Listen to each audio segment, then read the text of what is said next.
Que bom que você está aqui para esse nosso terceiro encontro da semana, O Amor Vive. Deus já tem falado ao nosso coração e continuará falando. Eu sou o pastor Rafael Rossi e tenho a alegria de lhe acompanhar nessa semana, neste estudo de maneira muito especial.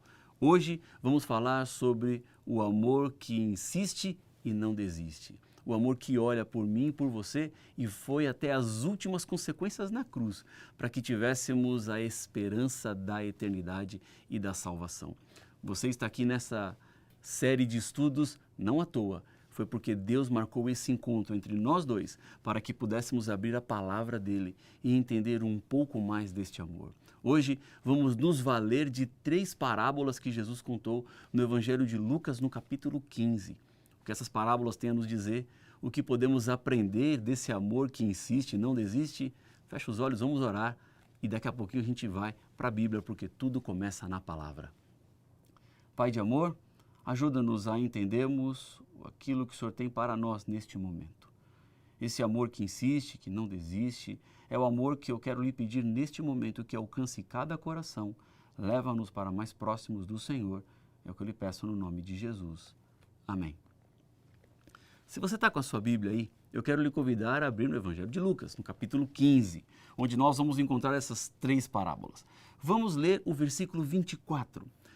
Este verso aparece na terceira parábola. A primeira parábola é da ovelha perdida, a segunda da dracma perdida e da terceira do filho perdido. Diz o versículo 24, Lucas no capítulo 15. Porque este meu filho estava morto e reviveu, estava perdido e foi achado. E começaram a festejar. O capítulo 15 do livro de Lucas, ele é muito familiar para todos nós, porque mostra várias facetas ou várias faces do imenso amor e da graça do nosso Senhor Jesus Cristo. Em Lucas 15, vemos que o amor de Deus sempre surpreende as pessoas com sua maneira de demonstrar cuidado, carinho por todos aqueles que andavam à margem da sociedade na época de Jesus. E foi exatamente o que aconteceu nesse contexto do capítulo 15. Os fariseus, nos tempos de Jesus, encaravam a religião com muita seriedade. Na verdade, o que eles queriam era viver pelos padrões mais elevados, a ponto de o pecado se tornar tão repugnante que eles não podiam sequer suportar pecadores. Veja só. E assim, os fariseus e os saduceus e os escribas, eles viviam e se associavam quase exclusivamente com pessoas do mesmo tipo. Agora, esse capítulo 15, ele é uma ruptura, porque ele começa dizendo que Jesus ele recebeu publicanos e pecadores. Veja o que a Bíblia diz. Lucas no capítulo 15, vamos ler os 2 primeiros versículos. Diz assim: aproximavam-se de Jesus todos os publicanos e pecadores para o ouvir. Os fariseus e os escribas murmuravam dizendo: este recebe pecadores e come com eles. Veja só, eles olhavam para quem estava à volta de Jesus e condenavam aquelas pessoas. Porque o Evangelho é o amor de Deus que se espalha por meio dos relacionamentos humanos.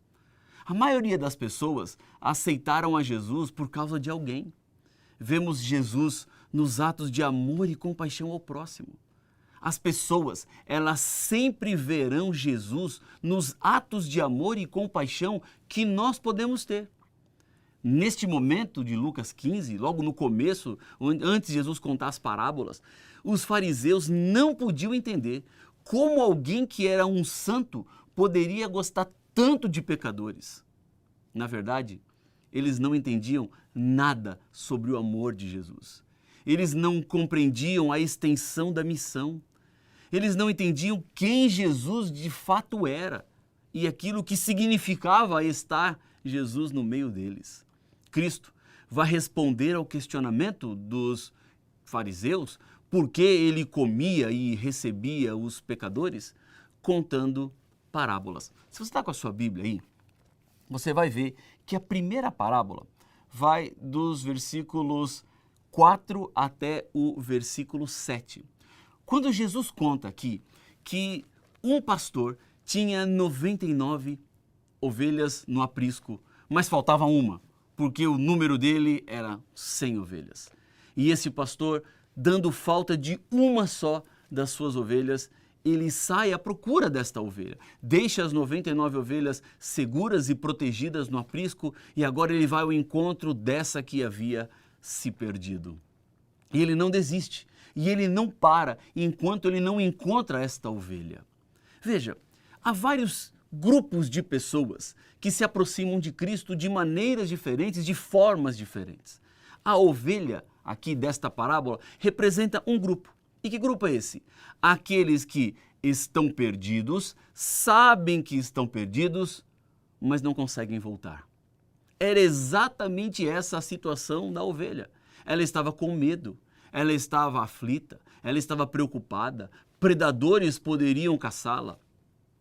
Ela sentia dentro de si que não estava no seu lugar, mas como uma ovelha, ela não sabia o caminho de volta para o aprisco. Ela havia se perdido. Isso acontece muitas vezes com os animais. Certa vez a minha cachorrinha fugiu e nós ficamos procurando ela por algumas horas, até que um vizinho disse que a havia visto na rua de trás. Fomos lá na rua de trás e uma vizinha tinha acolhido a cachorrinha, colocado para dentro de casa porque não sabia quem era o dono. Ela sabia que estava perdida, ela estava com medo, mas não sabia como voltar. É exatamente a situação desta ovelha na parábola e que pode ser exatamente a sua situação. Se você não sabe como voltar, saiba que o pastor nesse momento está se encontrando com você. O pastor neste momento foi à busca de você, ovelha que estava perdida. Não importa quanto tempo você andou distante dele, não importa por onde você tenha andado. Esta semana especial, esse vídeo ter chegado até você, é o encontro do pastor. É Jesus indo atrás dizendo assim: filha, filho, você não precisa mais andar desgarrado. Você pode voltar ao aprisco, porque o pastor foi atrás, ele te pega no colo e te leva de volta. Jesus conta uma segunda parábola, que está no versículo 8, 9 e 10. E essa segunda parábola fala sobre a moeda perdida ou a dracma perdida. Neste caso aqui, eram 10 moedas e apenas uma moeda havia se perdido. E da mesma forma, a mulher, dona desta moeda perdida, ela procura diligentemente. Ela vasculha toda a sua casa, porque ela precisa encontrar esta dracma que estava perdida, essa moeda que estava perdida. Veja, nessa segunda parábola, Jesus fala de um segundo grupo de pessoas. A moeda estava perdida e não sabia que estava perdida, porque era uma moeda. Moeda não sabe que se perdeu. Moeda achava que ela estava no lugar que ela deveria estar, porque a moeda, ela não tem sentimentos, ela não tem emoções, portanto ela não sabe que estava perdida. Neste segundo grupo, Jesus está mostrando que existem pessoas que, a exemplo da moeda, podem estar perdidas sem saber que estão perdidas. É isso mesmo. Sabe que todos nós, seres humanos, seremos levados a um julgamento. Seremos julgados pelas nossas escolhas, pela vida que vivemos, por aquilo que somos e por aquilo que temos. Há pessoas que não sabem que estão perdidas, mas quando se deparam com a Bíblia, quando entendem melhor o que Deus deixou revelado em sua palavra, entendem a sua situação.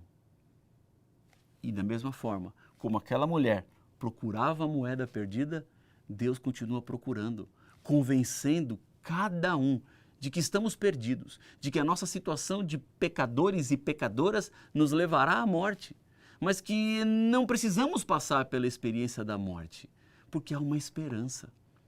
Assim como houve procura, Deus continua procurando. Não importa se é 1 entre 100, 1 entre 10. Para Deus, cada pessoa é importante e Ele está indo atrás de cada pessoa. Depois, então, Jesus conta uma terceira parábola. A parábola do filho perdido. Foi a ovelha que se perdeu, a moeda que se perdeu e agora o filho que estava perdido. Nesta parábola, Jesus, ele ilustra o amor do pai pelo filho que havia se rebelado. Um dos filhos disse ao pai assim: pai, me dá a herança que eu tenho direito e essa herança eu quero sair e viver a minha vida. O pai consente. Veja que esse é um pedido muito inusitado na época de Jesus e continua sendo até nos nossos dias. Imagine alguém chegar para o seu pai e dizer assim: ó pai, eu não sei quanto tempo você vai viver e eu não quero esperar a sua morte para eu receber a minha herança, então me dá agora aquilo que eu tenho direito. Reparte os meus bens e me dá para que eu viva com aquilo que eu acho que devo viver e da forma como eu acho que devo viver. Foi isso que esse filho fez. Ele pediu ao pai. E você sabe a história. Tudo deu errado. O dinheiro acabou e quando o dinheiro acabou, os amigos também acabaram. As festas acabaram. O alimento também acabou. A boa vida acabou. A hospedagem acabou. E aí ele já não tinha mais nada para fazer. Esse filho perdido vai cuidar de porcos. O porco, na época de Jesus, como ainda é hoje, é um animal visto assim meio sujo, um animal que gera até uma certa distância. Ninguém quer estar perto de porco, ninguém quer viver do lado de porco, ninguém quer comer do lado de porco.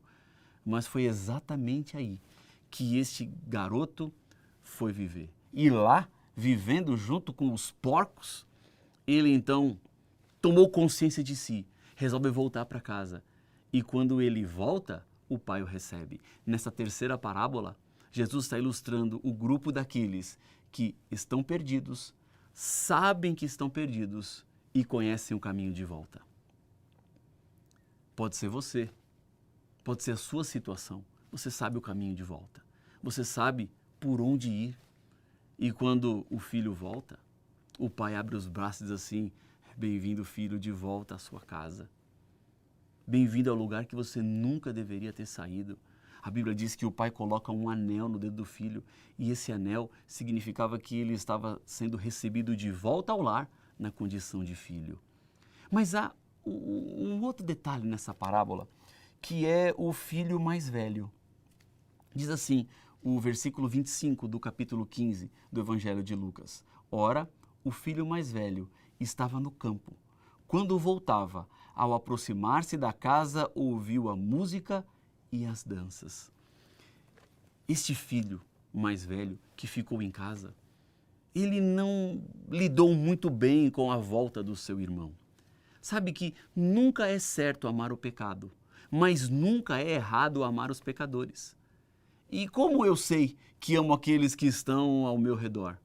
Como é que eu sei que eu amo os pecadores? Aquele irmão mais velho tinha dificuldades porque o seu irmão era pecador. Você está disposto a amar de tal forma, a insistir e não desistir? Porque esse é o amor de Deus. Esse é o amor do pai que recebe o filho. Volto a dizer, não importa se era 1 entre 100, 1 entre 10 ou 1 entre 2, como foi a terceira parábola. O pai amava. E se é assim que Deus nos ama, eu quero lhe convidar a encontrar alguém que não seja fácil de ser amado por você. Deixe o seu caminho costumeiro, assim como fez o bom pastor para ajudar o perdido. Ore com sinceridade a esse respeito e Deus te ajudará, porque esse amor que insiste e não desiste é o amor que Deus tem por mim e por você. É o amor que nos alcança. Se você está desejoso de dizer sim e voltar aos braços do Pai, se você está desejoso a viver esse amor e demonstrar a outros que não conhecem, também é um momento de colocar-se nos braços do Pai. Feche os olhos e vamos orar. Pai de amor, Deus querido, eu te agradeço muito pela mensagem da Tua Palavra. Eu lhe agradeço muito por esse amor que insiste e que não desiste. Eu lhe agradeço muito porque a Tua graça, a Tua bênção nos alcança e podemos neste momento sermos levados para mais próximos do Senhor. Toma conta de todos nós, abençoa-nos, é o que eu lhe peço no nome de Jesus. Amém. Nós estamos terminando esse nosso terceiro estudo. Eu quero lhe convidar para amanhã, nosso quarto encontro, estarmos juntos mais uma vez. Que Deus abençoe muito a sua vida, que Deus abençoe muito essa sua decisão e que Ele confirme com o seu espírito aquilo que você tomou hoje como nova regra de vida para a sua vida. Um abraço, até mais.